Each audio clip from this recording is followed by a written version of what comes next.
Salut à tous et à toutes. On se retrouve pour ma première vidéo sur YouTube. Mais c'est sérieux? Mais oh, pourquoi j'allais le plus fort? Aujourd'hui, je vous présente mon nouveau serveur Minecraft. Oh non, je suis mort, putain. Oh non, c'est pas vrai. Dans ce rêve, on m'appelle Zap.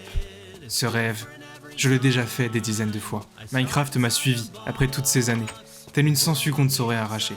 J'ai côtoyé des centaines de joueurs qui n'étaient là, comme moi, que pour s'amuser et se rassembler autour de formes grossièrement familières. Et bien que ces cubes semblent n'avoir pour moi plus aucune face cachée, je ne cesse que de rejouer périodiquement à Minecraft.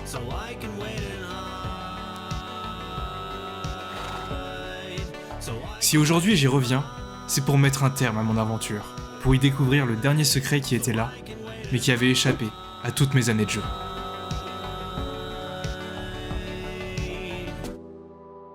Tout a commencé bien avant ça. Mon périple a commencé le 7 décembre 2022. À vrai dire, tout a commencé ce jour-là. J'étais sur Twitter et j'aperçus un tweet posté par un certain Julian Goff. Il y a 11 ans et des brouettes, j'ai écrit la seule pièce narrative de Minecraft. L'histoire qui apparaît après que vous ayez tué l'Ender Dragon. Un écrit que les joueurs appellent le poème de l'End. Julian Goff m'a alors tout expliqué sur l'origine de son poème. À l'occasion du lancement de la 1.0 de Minecraft, Notch avait besoin de quelqu'un pour écrire une fin à son jeu. Il s'est alors tourné vers Julian Goff, avec qui il a commencé à nouer des liens particulièrement forts. C'était les deux artistes qui discutaient de ce qui les animait. Et ça, c'était jusqu'à ce que Julian Goff reçoive des contrats frauduleux, lui faisant céder tous ses droits sur son poème. Il refusa catégoriquement de les signer, mais le poème laissé dans un flou juridique fut tout de même introduit dans le jeu. Et ouais, des millions de joueurs ont pu lire un poème qui n'aurait jamais dû être lu. Alors, voilà. Aujourd'hui, Julian Goff a décidé de rendre au poème sa liberté. Il est désormais affranchi des droits d'auteur, ce qui me permet aujourd'hui de vous en parler librement. Touché par cette histoire, je me suis mis à lire le retour des joueurs. Et puis j'ai vu des joueurs s'étant fait tatouer certains passages du poème sur eux, ou des témoignages poignants de joueurs qui se sont sortis de graves dépressions grâce à ces mots. Et là, j'ai eu un déclic. Je devais à mon tour lire ce poème, et comprendre ce qu'il avait de spécial. Alors j'ai allumé Minecraft, et j'ai créé un nouveau monde. Cette fois, c'était à mon tour de comprendre.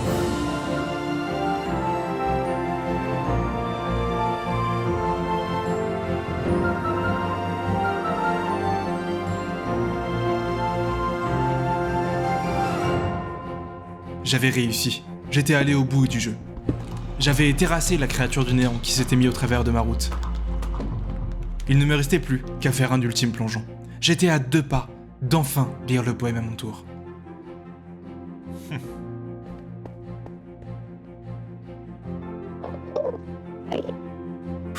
Ok, je suis prêt. Il est l'heure de connaître la vérité.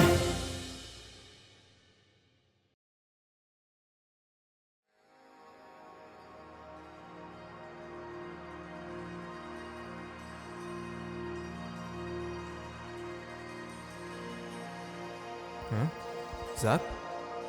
Oui, prends garde. Il a atteint un plus haut niveau désormais. Il peut lire nos pensées. Peu importe.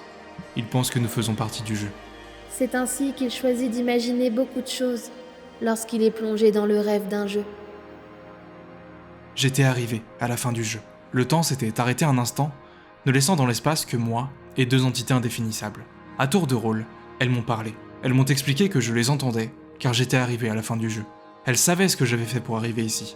Elles savaient pourquoi je jouais. Elles savaient même ce qui me rendait malheureux. Ces 2 entités m'ont parlé, pendant un instant seulement je crois.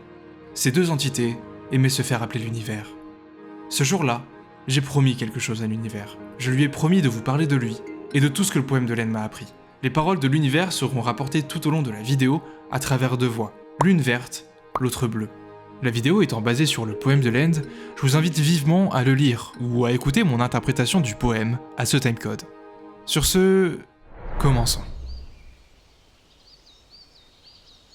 Parfois, le joueur rêvait qu'il regardait des mots sur un écran. Au commencement, il y a le joueur. Le joueur joue à un jeu vidéo dans lequel sa liberté est définie selon 3 principes fondamentaux. Se battre, récolter des ressources et construire. Libre d'effectuer ses actions comme il l'entend, le joueur troque ses mauvais ressentiments quotidiens contre un réapprovisionnement de sa créativité. À mesure qu'il découvre les éléments du jeu, Le joueur progresse et atteint sans doute la fin du jeu. Sauf que nous voilà arrivés au premier problème. Il n'y a pas de fin à Minecraft. Tant que le joueur n'interrompt pas sa partie, le jeu ne le fera pas pour lui.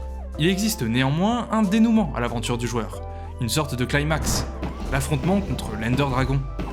Et bien que terrasser cette créature aux gigantesques ailes noires ne permettra pas au joueur d'en apprendre plus sur elle, ni sur le monde dans lequel tous deux cohabitent, la vaincre lui permettra toutefois d'accéder à une zone secondaire.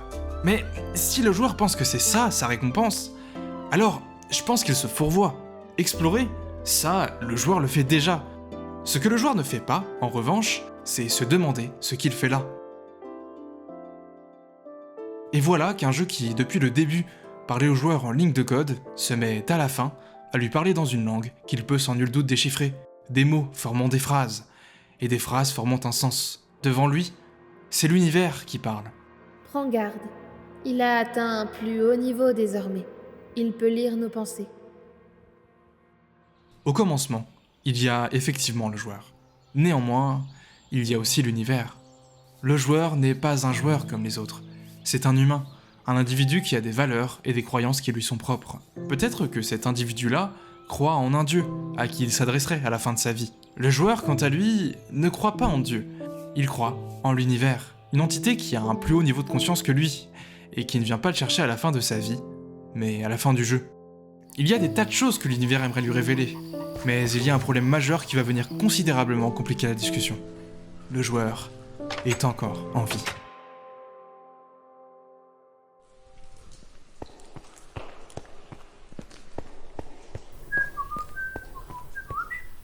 Hein? Un bloc d'herbe? Attends, je suis en solo, y a personne qui a pu poser ça là?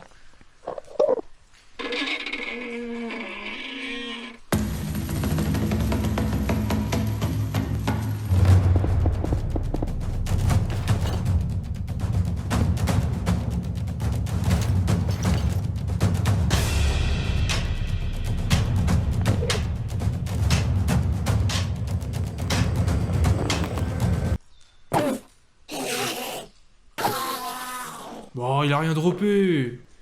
Oh, ça finit toujours comme ça, de toute façon. Mais il lui arrive d'être triste dans le long rêve. Il crée des mondes sans été. Il erre sous un soleil noir et il prend sa triste création pour la réalité. Soigner sa tristesse causerait sa perte. Le chagrin est une tâche personnelle. Nous ne pouvons interférer. L'univers distingue deux types de rêves. Les courts rêves et le long rêve. Le long rêve représente la vie du joueur, dans son ensemble, auquel on ajoute les courts rêves, c'est-à-dire toutes les petites expériences personnelles que le joueur va être amené à vivre, son aventure Minecraft ou ses péripéties à l'école par exemple. L'univers va donc se pencher sur le long rêve du joueur, et conscient qu'il n'est pas toujours merveilleux, il va vouloir l'aider. Il y a des moments, sans doute, où le joueur, désemparé par son propre long rêve, transforme Minecraft en une sorte d'échappatoire à tous ces tracas de la vie quotidienne. L'univers devrait-il alors intervenir et soigner la tristesse du joueur? Ayant un plus haut niveau de conscience que lui, il est certainement capable de le faire, mais s'il le faisait, il le détruirait. Leur dire comment vivre revient à les empêcher de vivre. C'est ainsi que l'univers laisse le joueur vacant à ses préoccupations. La tristesse et la joie font partie intégrante de la vie du joueur, et la guérison perd de ses vertus lorsqu'elle est prodiguée incoerciblement. L'univers laisse le joueur rêver de son propre chef. La seule manière de l'aider est de l'inciter à vivre le plus d'expériences possible. L'univers insuffle au joueur la soif de vivre, littéralement. À titre personnel, il y a des périodes où Minecraft m'a réellement permis d'aller mieux, de partager un moment avec des amis, ou seul dans un monde dans lequel j'influence symboliquement mon environnement. J'en parle d'ailleurs brièvement dans la première vidéo que j'ai dédiée au jeu. Pendant mon aventure, j'ai croisé un village fantôme, complètement abandonné. Bloqué par les arbres générés par la map, il restait 2 villageois zombifiés dans 2 maisons différentes. Et alors, j'ai décidé de faire mon possible pour redonner de la vie au village. J'avais réussi à réimplanter de la vie, ou un semblant de vie, dans un endroit qui n'en avait plus lorsque j'étais arrivé pour la première fois. La reconstruction de ce village abandonné m'a donné l'impression que j'étais important aux yeux du jeu, et d'une certaine façon, que je pouvais être important aux yeux du monde. Et je dis tout ça avec beaucoup d'humilité. Minecraft ne m'a jamais permis de pleinement guérir de mes soucis. Il m'a juste permis de les oublier un instant et de prendre des forces pour mieux les affronter. Minecraft a été tout ça pour moi. Il m'a permis de rêver alors que tout en moi souhaitait cesser de le faire, alors que tout autour de moi n'était que misère.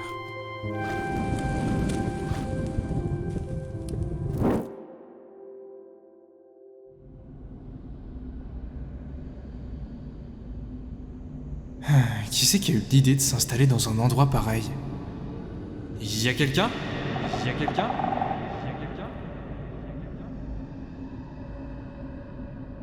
Bon, on va continuer d'explorer par là-bas. Devrait peut-être y avoir... What? Mais c'est quoi ça? Attends, qu'est-ce que je viens de voir là? Je deviens complètement taré, c'est pas possible. Ce jour-là, l'univers m'a dit que j'étais important pour lui. Au cours du long rêve, le joueur va faire de courts rêves. Autrement dit, le joueur va vivre des expériences toutes différentes les unes des autres.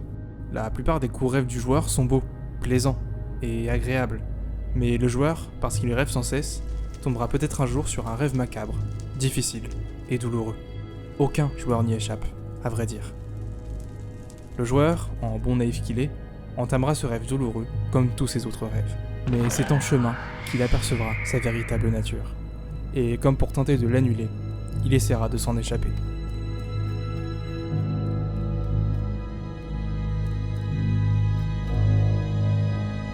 Désormais seul, avec pour compagnon son rêve emmêlé à ses pieds, le joueur suppliera de son cœur qu'on vienne l'aider. Le long rêve tournera peu à peu en cauchemar.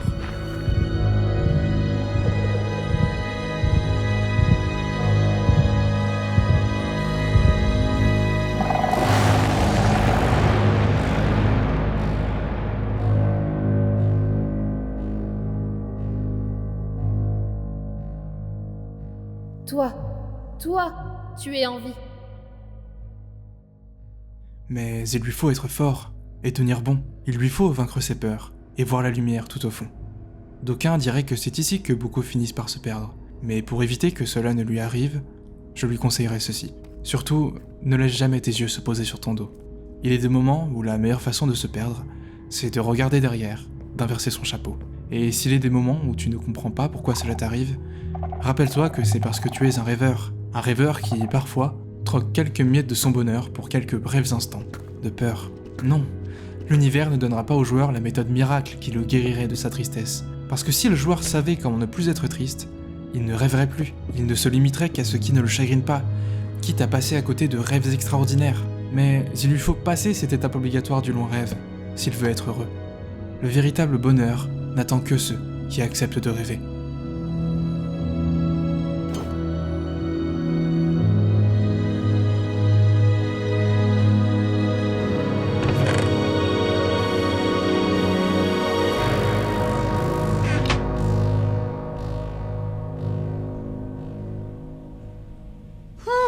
Je suis bien content d'être rentré, hein.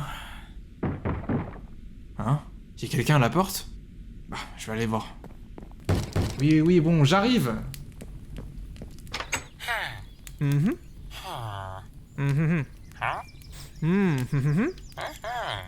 Bon, c'est quoi cette carte qui m'a filé? Attends, je suis vraiment censé reconnaître un truc, là? Ah, quoi? Qu'est-ce qu'il y a encore?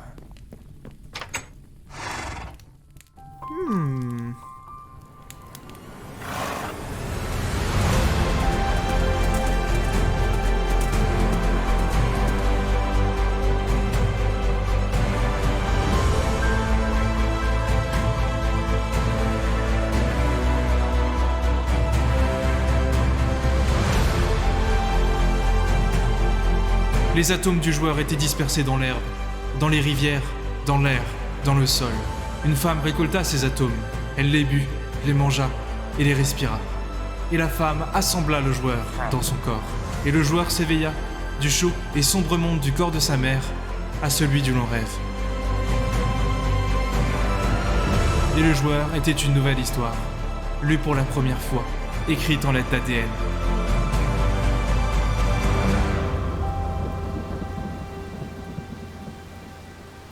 L'univers va se prêter à un jeu avec le joueur. Il va tenter, du mieux qu'il le peut, de le définir. Le joueur était atome, et par la force des choses, il est devenu humain. Un humain qui joue à un jeu vidéo. Un humain qui prend part à des rêves. Un humain qui, en l'occurrence, à la fin du jeu, lit des mots sur un écran.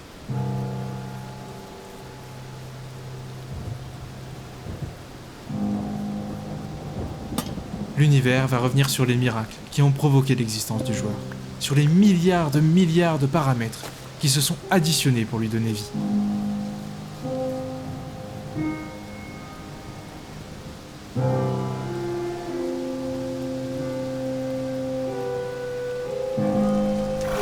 Ainsi, l'univers parvient à donner l'impression au joueur que son existence n'est pas le fruit du hasard, mais plutôt d'étoiles qui se sont volontairement alignées pour lui.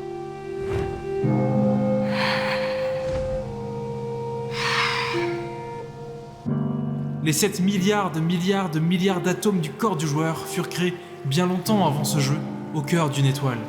Le joueur est donc, lui aussi, fait de données d'une étoile. Le joueur, s'il prend le temps d'y penser, sait qu'il est unique. Il sait que son existence et celle de tout ce qui l'entoure est un miracle en soi.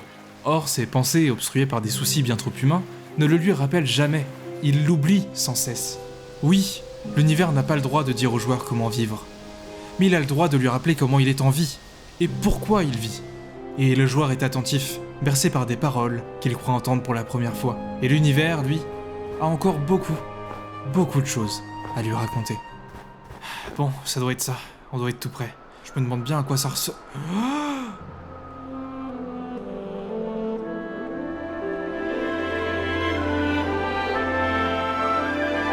Waouh, c'est magnifique.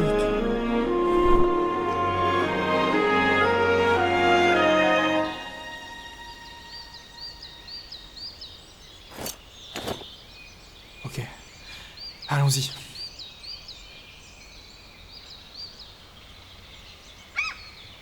Je vais lui conter une histoire.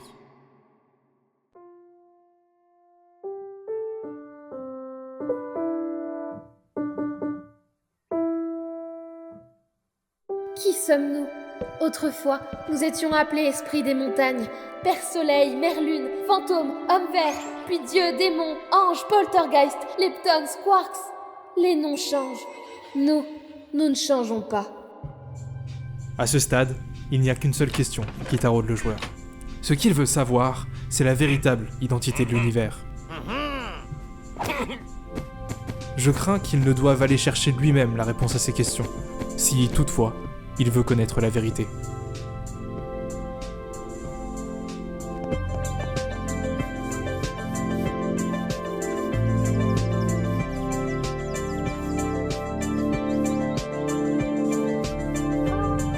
Nous sommes l'univers. Nous sommes tout ce que tu considères ne pas être toi. Tu nous regardes en ce moment même, à travers ta peau et tes yeux. Et pourquoi l'univers touche-t-il ta peau et t'éclaire-t-il de sa lumière? Pour te voir, joueur. Pour te connaître. Et pour être connu. Le joueur est en terre inconnue, désormais. Savoir qui est l'univers requiert d'oublier un instant ce qu'il croit connaître. Mais l'univers n'a pas l'intention de cacher son identité au joueur. Ce qu'il veut, c'est qu'il aille chercher la réponse lui-même. L'univers, la guide est là, devant une rivière. Et le joueur est là, devant une chose qu'il ne sait inexplicablement plus nommer. Qu'est-ce que c'est, déjà, une rivière? Se dit-il. Il se fia alors à ce qu'il pouvait objectivement constater. De l'eau qui s'écoule en continu, le long d'un tracé supposément défini. Puis, le joueur s'arrêta et se demanda: pourquoi est-ce que l'on dit qu'une rivière s'écoule? N'est-ce pas là un pléonasme? Une rivière qui ne s'écoule pas serait-elle par essence une rivière? Définir ce qu'il voyait par un nom lui semblait tout à coup obsolète. N'aurait-il pas été judicieux de définir une rivière par un verbe pour bien se représenter son mouvement?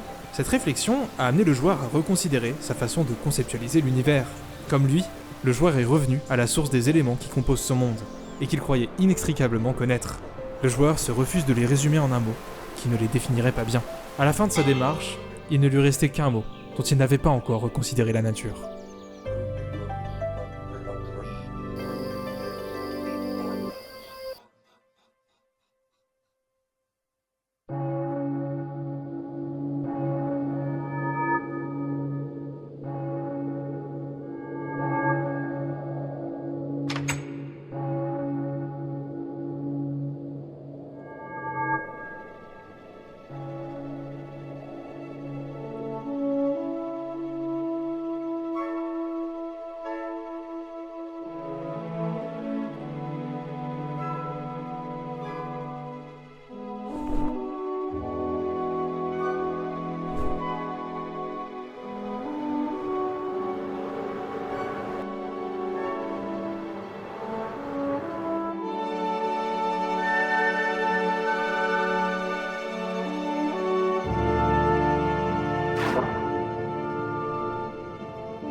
Signé l'univers.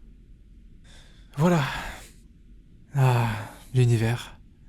Un jour, je saurai qui tu es. Bon, je vais aller construire un truc, ça va me changer les idées.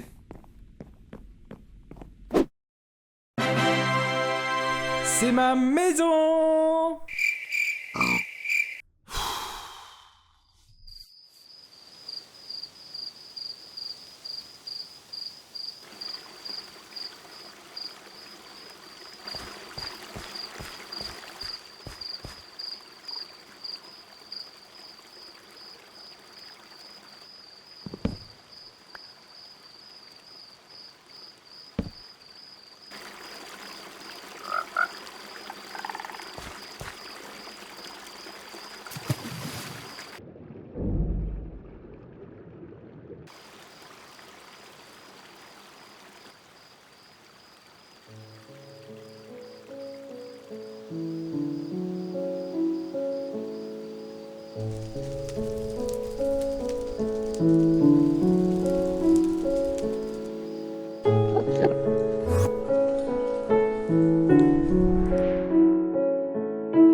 Tu es le joueur. Joueur. Qu'est-ce que c'est qu'un joueur? L'univers m'a toujours appelé par ce mot, mais je n'ai pas pris un seul instant pour le définir. Un joueur. Un joueur, c'est un humain qui joue, mais plus que de simplement jouer, un joueur expérimente, d'abord dans un cadre strict, régi par les règles du jeu et ses limites technologiques. Puis, le cadre s'élargit. D'une part parce qu'un jeu n'a jamais trop envie de priver sa liberté aux joueurs, mais aussi parce que l'imagination du joueur finit par outrepasser les règles du jeu. Par exemple, Minecraft m'a imposé de jouer seul, parce que mon monde était privé. Mais puis-je décemment affirmer avoir été seul, tout du long, alors que mon imagination n'a eu cesse que de créer des liens amicaux avec les entités qui m'entouraient? Selon le jeu, j'ai joué seul. Selon le joueur, selon moi, j'étais accompagné. Et l'univers disait, tu n'es pas seul.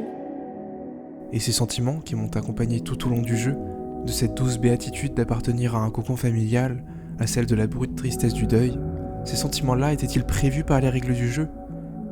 À vrai dire, peut-être qu'ils l'étaient.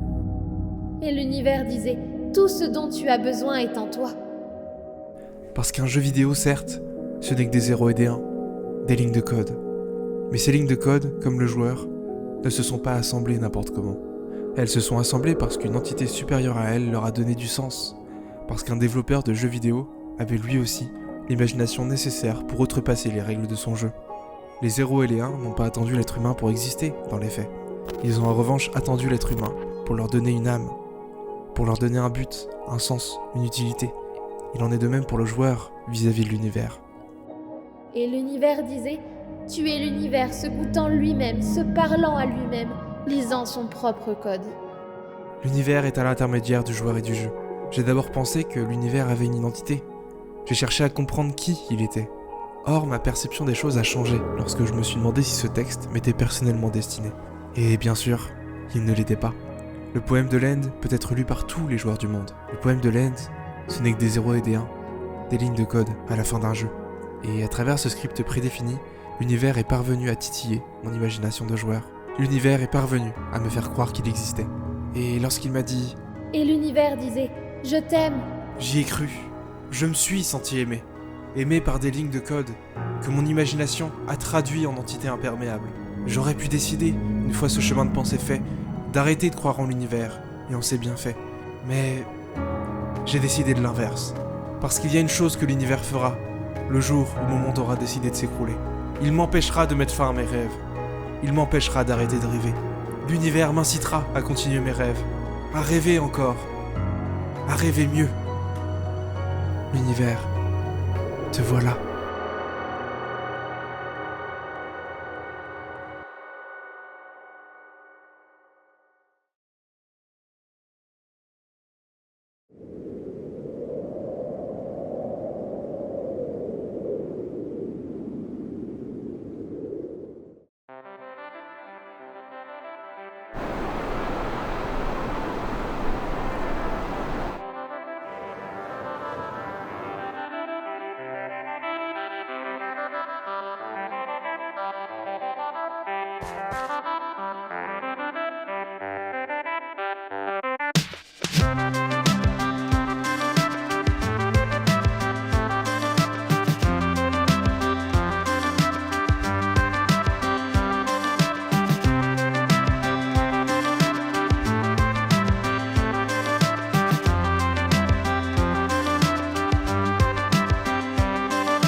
Un jour, je saurai qui tu es. Bon, je vais aller construire un truc, ça va me changer les idées.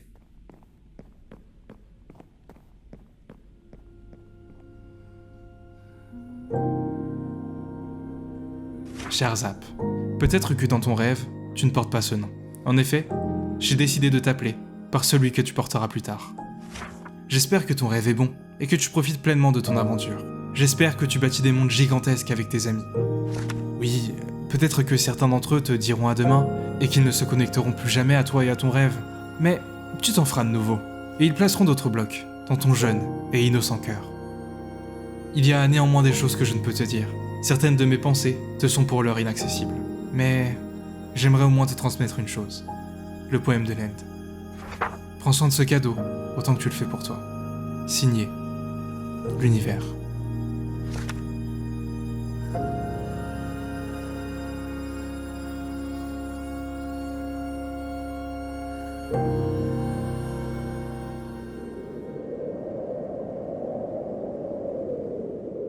Je vois de quel joueur tu parles.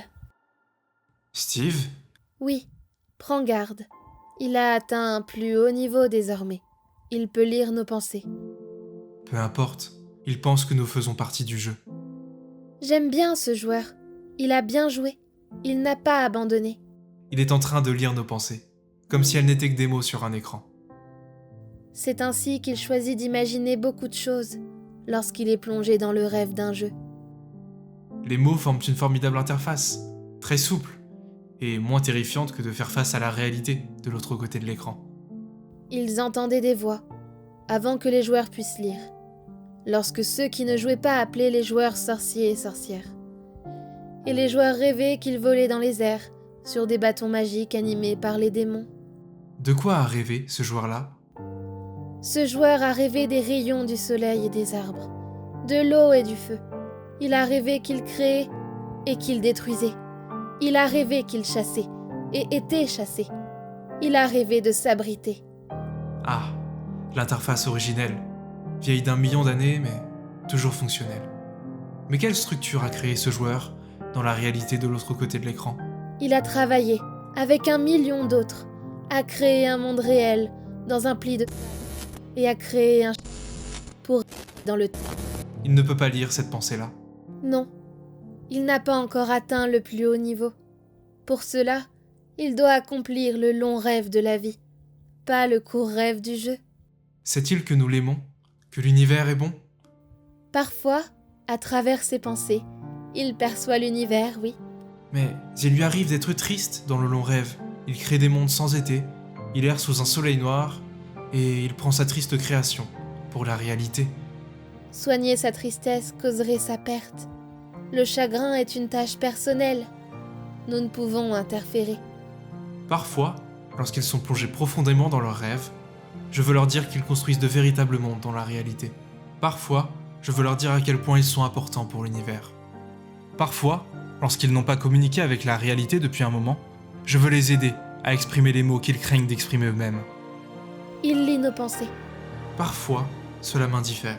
Parfois, je veux leur dire « Ce monde que tu crois réel, et c'est le monde... » Et je veux leur dire qu'ils sont... dans le... Ils voient si peu de la réalité dans leurs longs rêves. Et pourtant, il joue le jeu. Mais il serait si simple de leur dire Ce serait trop puissant pour ce rêve-là. Leur dire comment vivre revient à les empêcher de vivre. « Je ne dirai pas aux joueurs comment vivre. Le joueur commence à s'agiter. Je vais lui conter une histoire. Mais pas la vérité. Non, une histoire qui protège la vérité dans une cage de mots. Pas la vérité à nu qui pourrait les consumer sans limite. Rends-lui son corps. Oui. Joueur. Appelle-le par son nom. Steve. Joueur de jeu. Bien. Maintenant, prends une bouffée d'air. Prends-en une autre. Sens l'air dans tes poumons. Laisse tes membres se ranimer. Oui, bouge tes doigts. Ressens à nouveau ton corps, la gravité, l'air. Réapparaît dans le long rêve. Voilà. Ton corps touche à nouveau l'univers de toutes parts. Comme si vous étiez de choses distinctes. Comme si nous étions de choses distinctes. Qui sommes-nous? Autrefois, nous étions appelés esprits des montagnes, Père Soleil, Mère Lune, esprits des ancêtres, des animaux, djinns, fantômes, hommes verts, puis dieux, démons, anges, poltergeist, aliens extraterrestres, leptons, quarks. Les noms changent. Nous ne changeons pas. Nous sommes l'univers. Nous sommes tout ce que tu considères ne pas être toi. Tu nous regardes en ce moment même, à travers ta peau et tes yeux. Et pourquoi l'univers touche-t-il ta peau et t'éclaire-t-il de sa lumière? Pour te voir, joueur, pour te connaître, et pour être connu. Je vais te conter une histoire. Il était une fois un joueur.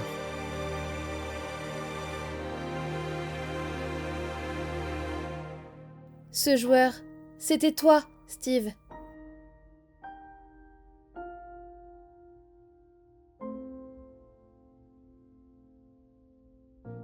Parfois, il se prenait pour un humain, sur la fine croûte d'un globe en rotation, faite de roches en fusion. La boule de roche en fusion tournait autour d'une boule de gaz embrasée qui était 330 000 fois plus massive qu'elle. Elles étaient si éloignées l'une de l'autre que la lumière mettait 8 minutes à franchir le gouffre qui les séparait. La lumière était faite de données d'une étoile, et elle pouvait brûler ta peau à 150 millions de kilomètres de distance. Parfois, le joueur rêvait qu'il était un mineur. À la surface d'un monde plat et infini, le soleil était un carré blanc.